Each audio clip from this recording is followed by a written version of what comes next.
अतिशय पौष्टिक आणि तितकाच टेस्टी असा पराठा. यामध्ये आपण चवळीची डाळ, भरपूर पालक आणि मिक्स भाज्या वापरल्या आहेत. त्यामुळे हा पराठा लहानापासून मोठ्यांपर्यंत सगळ्यांनाच खूप आवडणार आहे. नमस्कार यूट्यूब मंडळी, मी ताराबाई पवार. माय होम मध्ये तुमचं मनापासून स्वागत आहे.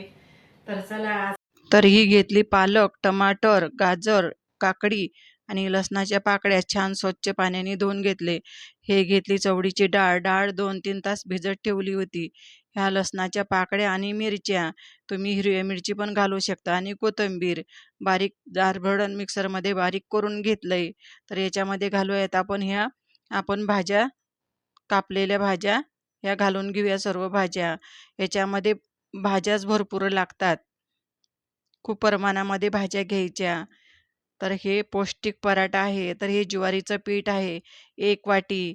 तर याच्यामध्ये अर्धी वाटी घेतले बेसन पीठ, हळद, मीठ आणि तिखट थोडंसं घातलंय, आणि जिरं, मीठ चवीनुसार. तर हे घेतले अर्धी वाटी दही. पाणी नाही घालायचं याच्यामध्ये, आणि छान असं मिक्स करून घ्यायचं मस्त. पौष्टिक पराठा आहे हा.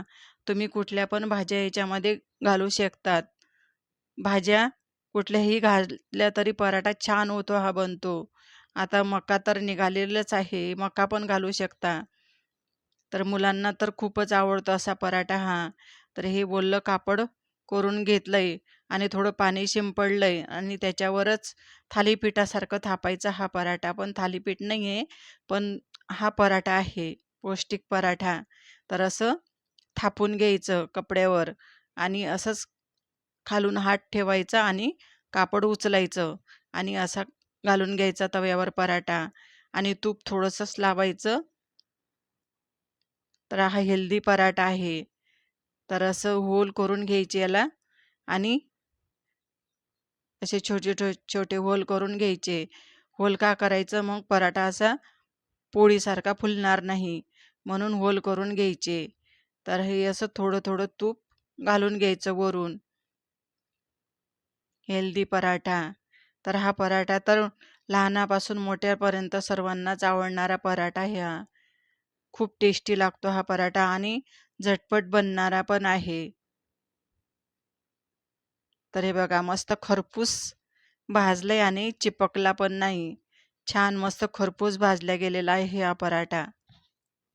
तर हा मंद आचेवर भाजायचा, एकदम मोठ्या आचेवर नाही भाजायचा हा पराठा.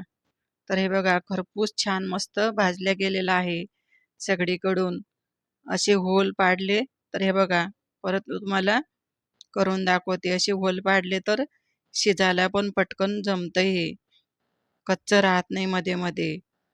तर हे बघा, अजून परत तुम्हाला थापून दाखवते मी हा पराठा. कपड्यावर थोडंसं पाणी शिंपडायचं, असा खालून हात टाकायचा आणि उचलायचं. का आपला गरमागरम मऊ आणि पौष्टिक चवळी पालक मिक्स व्हेजिटेबल पराठा तयार आहे. हा पराठा तुम्ही सॉस, दही किंवा कोणत्याही चटणीसोबत खाऊ शकता. तुम्ही मुलांच्या तुम्ही मुलांच्या टिफिनसाठी किंवा सकाळच्या नाश्त्यासाठी हा नक्की ट्राय करा ही रेसिपी. चला, आजचा व्हिडिओ तुम्हाला आवडला असेल तर लाईक आणि सबस्क्राईब करायला विसरू नका. मस्त खा आणि आनंदी राहा. भेटू पुढील व्हिडिओमध्ये. तोपर्यंत बाय.